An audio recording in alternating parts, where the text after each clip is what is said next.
Audio Jungle.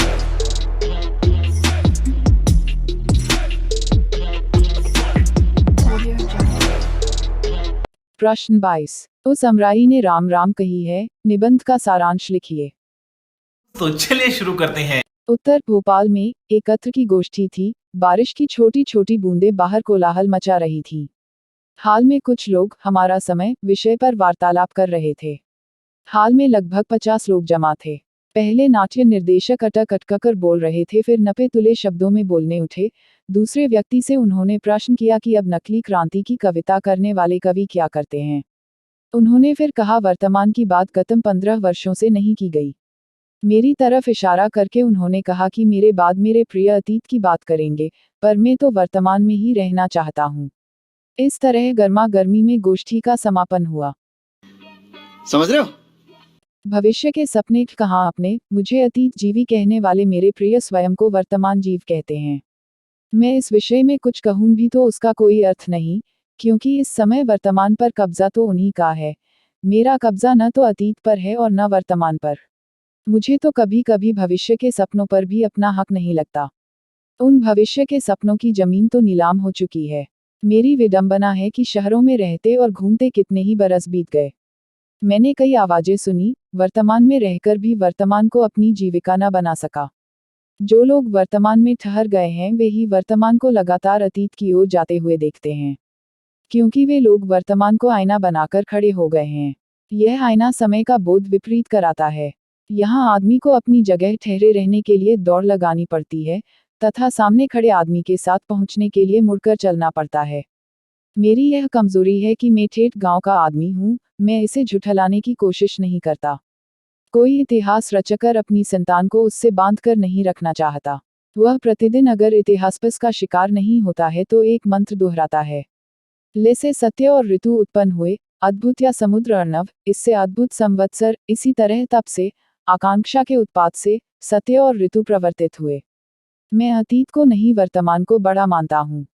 बात तो सही है। अमराई का आमंत्रण। शहर की अष्टपदी लपटें, वैदिक विज्ञान के गर्व से आस्फालित लोग मुझे पश्चिमी शिक्षा के शिकार लगते हैं। वेदों में अमुक अमुक सभ्यता की नियामतें थी और हमारी विमान विद्या आज से अधिक विकसित थी। इस तरह की बातें सुनने में आती हैं तो मैं हंसे बिना नहीं रह पाता हूँ। आज लोग पश्चिम की चमत्कारी उपलब्धि को न मानने की नाकामयाब कोशिश कर रहे हैं और लोग पश्चिम के जाल में स्वयं ही फंसते चले जा रहे हैं। वैसे ही आज मुझे गांव की अमराई के आमंत्रण की बात पर भी विश्वास नहीं होता है। रात होने से पहले चेकई ने बुलाया होता तो कोई बात ही, पर इस आमंत्रण का क्या अर्थ है। अछोर विस्तार, अखंड संवत्सर, कई बार मैं सोचता हूँ कि इस महानगर में अब नहीं आऊंगा। 2-3 महीनों बाद मैं फिर आ जाता हूँ, पर सालों से गांव नहीं जा पा रहा हूँ। शहरी जीवन में रहने की लाचारी ही उस अमराई को हृदय में बसाए हुए हैं। जमींदार के हाथ से गांव की अमराई निकली जाती है, उसे यही नहीं, अभी और सुनिए। के पेड़ों को काटकर कुछ पैसे ले लिए गए। अमराई की छाया में बिताई गई वह सुख घड़ियां याद करके मन में आनंद की लहरें दौड़ने लगी। अमराई को काट दिया गया, पर मन में अमराई अभी उसी जगह स्थित खड़ी है, क्योंकि अमराई दृश्य के ऊपर छाई हुई है। अमराई से जुड़े, बसंत से जुड़े। अमराई से जुड़ने का अर्थ है बसंत से जुड़ना। मेरे लिए अमराई साक्षात्कार है, स्मृति नहीं। अमराई मेरे लिए कोई अतीत की प्रणयलीला का स्थल नहीं। अमराई न तो किशोर चित्त का आश्रय स्थल थी और न प्रौढ़ों का आरामगाह है। अमराई पर आम जब पकने पर आता है तो बच्चे ढीला मारकर उसे नीचे गिराते हैं। ढेरों कच्चे आम नीचे गिरते हैं। रात को बूढ़े लोग चुपके चुपके वे गिरे आम उठाने आते हैं। कैसे कैसे लोग रहते हैं यार यहाँ पर। मुक्तमना आकाश का वितांत, मनुष्य का राग द्वेष। अमराई को सब स्वीकार था। आम फलेंगे तो उसके साझीदार आएंगे ही। साझीदार भी कई होते हैं। लोग उन्हें कुतर कुतर कर छोड़ देंगे। दूसरी साझीदारी कौए की, तीसरी बंदर की। वह आम तोड़ तोड़ कर नीचे फेंकता है। चौथी साझीदारी कोयल की। हिंदुस्तान में अलग अलग भाषा, धर्म के लोग रहते हैं। अमराई आज भी जीवन का आश्वासन है। यह दूसरी बात है कि आज बसंत से पतझड़ का आपात और अनुपात काफी बढ़ गया है। अमराई मेरा संकट और बढ़ाती है, मेरे आतंक को और बढ़ाती है।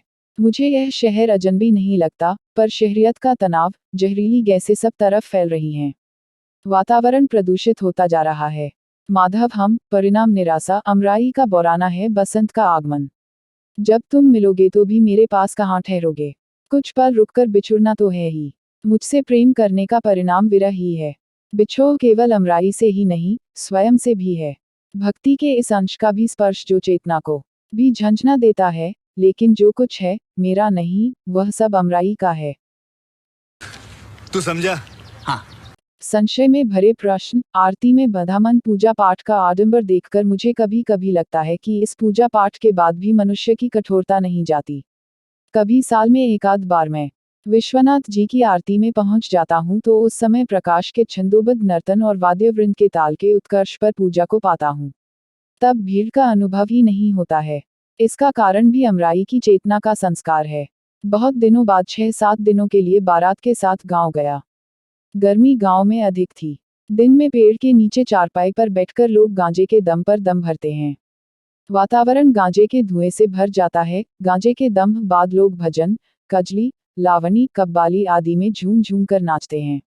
गंवार लोग, गंवार मन, गंवार भाषा, वेशभूषा लेकर भी मैं इस गांव में घुल मिल नहीं पाया।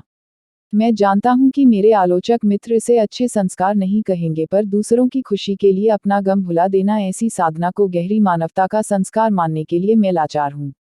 गांव मेरे लिए मधुबनी चित्रों की फैक्ट्री नहीं है। मैं वर्तमान में विश्वास करता हूं।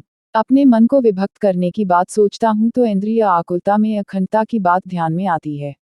मैं उस अमराई का संदेश अपने आलोचक मित्र को अपने सर्वहारी और जनवादी मानने वाले सपूतों तक पहुंचा सकता हूं। ये तो लेटेस्ट न्यूज़ है। प्रश्न 23। बेईमानी की परत, निबंध में पिसाईजी ने देश में फैले व्यापक भ्रष्टाचार पर तीखा कटाक्ष किया है। स्पष्ट कीजिए। उत्तर, हरिशंकर परसाईजी एक प्रसिद्ध व्यंग्यकार हैं। प्रस्तुत व्यंग्य देश में फैली बेईमानी, भ्रष्टाचार पर रखा गया है। परसाईजी व्यंग्य का प्रारंभ करते हुए कहते हैं कि कपड़ा पहनते पहनते छोटा हो जाता है, यह मैं भूल चुका था। कई वर्षों से कोई कपड़ा छोटे होने की घटना नहीं घटी थी। परसाईजी कहते हैं कि मैं ऐसा मोटा नहीं हूं कि इस वर्ष पेंट सिलवाए और अगले वर्ष उसे पत्नी की साड़ी के किनारे लगे। देश के उच्च वर्ग एवं मध्यम वर्ग में यही अंतर है। उच्च वर्गीय व्यक्ति का जब पेंट छोटा होता है तो वह उसे आगे के लिए छोड़ देता है, पर मध्यम वर्गीय के लिए इतना बजट नहीं होता कि वह अपने भविष्य के विषय में सोच सके। आगे चलकर परसाईजी कहते हैं कि ठंड शुरू होने पर मैंने गरम शेरवानी निकालकर पहनी तो देखा कि बटनें नहीं लगती। पिताजी जब मेरे कपड़े सिलाने देते थे तो दर्जी से कह देते थे, जरा बढ़ते शरीर का बनाना। जब से अपने कपड़े बनवाने का जिम्मा खुद लिया है, हर बार दर्जी से कहना चाहता हूँ, जरा घटते शरीर का बनाना। शरीर जब तक दूसरों पर लदा है, जब मुटाता है, जब अपने ही ऊपर चढ़ जाता है, तब दुबलाने लगता है। जिन्हें मोटे रहना है, वे दूसरों पर लदे रहने का सुभीता कर लेते हैं। नेता जनता पर लदता है, साधु भक्तों पर, आचार्य महत्वाकांक्षी छात्रों पर और बड़ा साहब जूनियरों पर। क्या साबित करना चाहता है तू? क्या साबित करना चाहता है तू? यहाँ आपने नेताओं, साधुओं, आचार्यों पर गंभीर व्यंग्य किया है। यह सत्य है कि तीनों ही दूसरे पर आश्रित होकर अपना गुजारा करते हैं। शरीर को मोटा रखने वाले दूसरों पर लदकर ही सुख का अनुभव करते हैं। परसाईजी लिखते हैं कि मुझे ऐसा कोई आसन नहीं मिला, फिर भी कुछ मोटा हो जाने की इच्छा मरी नहीं। जब भी सफर करता, रेलवे प्लेटफॉर्म पर वजन तौलने की मशीन में 10 पैसे डालकर वजन का टिकट निकालता। टिकट के दूसरे तरफ भाग्य फल लिखा रहता, जो अक्सर 10 पैसे के बदले में की गई चापलूसी होता है। इस देश की मशीनें भी चापलूसी करना सीख गई हैं। सिर्फ 10 पैसे में कुछ ऐसी बातें कहती हैं, आपके विचार बहुत ऊंचे हैं, आप उनके अनुसार कार्य करेंगे तो सफल होंगे। मैं कहता हूँ सिस्टर, कभी तो सच बोला करो। यह कोई तुम्हारा स्टैंडर्ड है कि सिर्फ 10 पैसे में? मशीनों की राय पर मैं ज्यादा भरोसा नहीं करता, विशेषकर उन पर जो आदमी को तौलने के लिए जगह जगह रखी हुई हैं। इनके मुंह में 10 पैसे डाल दो तो तारीफ का एक वाक्य बोल। हमारे यहाँ ऐसा ही होता है। पुत्र जन्म। इसीलिए मैं किसी इनाम के लिए कभी किताब नहीं भेजता और समीक्षकों के घरों में होते रहते हैं, पर मैं बधाई के कार्ड नहीं लिख पाता। नतीजा यह है कि वजन बढ़ता भी है तो किसी मशीन की टिकट पर रिकॉर्ड नहीं होता। जमाने में वजन से ज्यादा उसके रिकॉर्ड का महत्व है। इसीलिए चतुर लोग दूसरे की गोद में बैठकर अपने को तुलवा लेते हैं और बड़े वजन का टिकट जेब में रखे रहते हैं। इस बार जरूर वजन बढ़ा है, अब मशीन की धांधली नहीं चलेगी। मोटाई के एहसास ने शरीर में ऐसी सनसनी पैदा की कि जी हुआ फैलकर शेरवानी को तार तार कर दूं और ठंड उघाड़े बदन गुजार दूं। परसाई जी ने यहाँ तौलने की मशीन के बहाने साहित्य समीक्षकों पर व्यंग्य किया है कि साहित्य समीक्षक किसी भी पुस्तक पर बिना चापलूसी के पुरस्कारों की घोषणा नहीं करते हैं। परसाई जी व्यंग्य करते हुए कहते हैं कि जमाने में वजन से ज्यादा रिकॉर्ड का महत्व है। व्यंग्यकारों को लगने लगता है कि वह अब भी मोटा हो चला है, इसलिए वह सोचता है कि शेरवानी को फाड़कर फेंक दे। परसाई जी आगे लिखते हैं कि अरे कहना क्या चाहते हो? क्यों मोटा होगा, फिर मैं झेपा भी। वजन बढ़ना तो लड़कपन की हरकत है।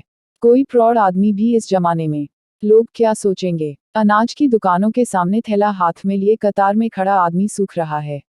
जब तक उसका नंबर आता है, दाम बढ़ जाते हैं और घर से लाए पैसे कम पड़ जाते हैं। साधारण आदमी भी जहाजों के टाइम टेबल याद रखने लगा है।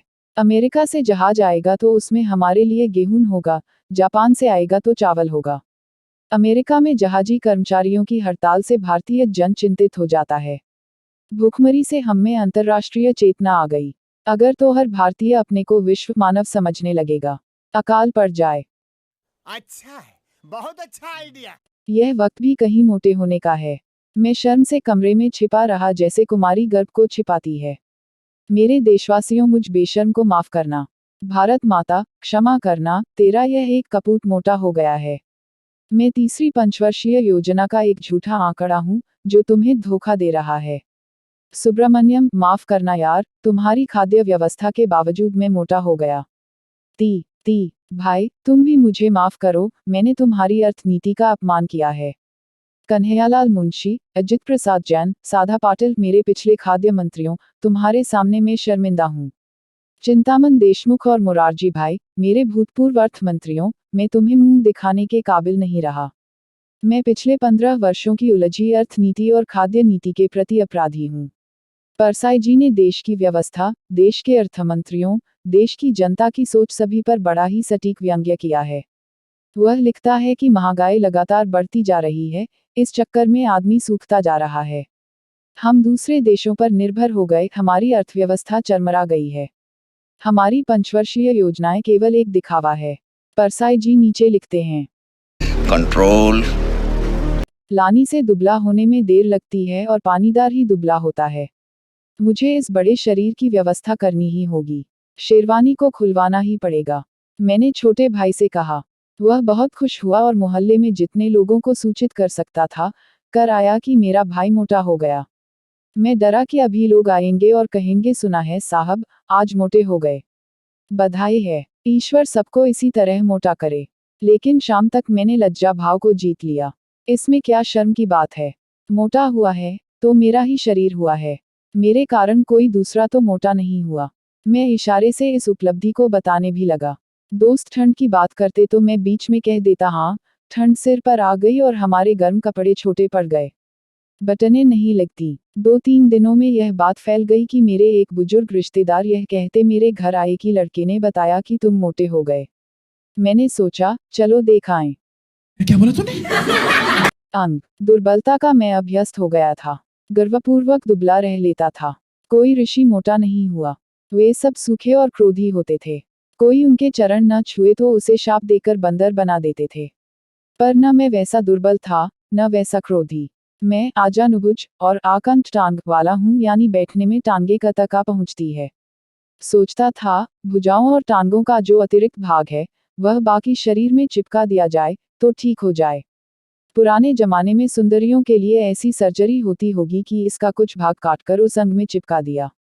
प्रमाण चाहिए तो बिहारी की यह पंक्ति काफी है, कठी को कंचन काटी के, कुचन मध्य धरी दीन। इससे दोनों ठीक हो गए। एक और तरह की सर्जरी है, जिसमें बिना चाकू के पेट काटा जा सकता है। वर्तमान सभ्यता में इस रक्तहीन सर्जरी ने काफी उन्नति की है। जो 10-5 के पेट काट सके उसका पेट बड़ा हो जाता है। वे सारे पेट उसके पेट में चिपक जाते हैं। इस विद्या के विद्यालयों में मुझे प्रवेश नहीं मिला, वरना मैं भी यह सर्जरी सीख लेता और पेट बढ़ा लेता। परसाई जी ने यहाँ व्यंग्य किया है कि जो व्यक्ति 10-5 गरीबों का पेट काट सकता है वही मोटा हो सकता है, क्योंकि इसमें बेईमानी शामिल होती है। इस प्रकार परसाई जी अंत कहते हैं कि पिछले 17 सालों में मोटे होने वालों ने ऐसी परंपरा डाली है कि ईमानदार को मोटे होने में डर लगता है। इस प्रकार परसाई जी ने मोटे लोगों को शारीरिक परत को बेईमानी की परत कहा है, जो एकदम सही है।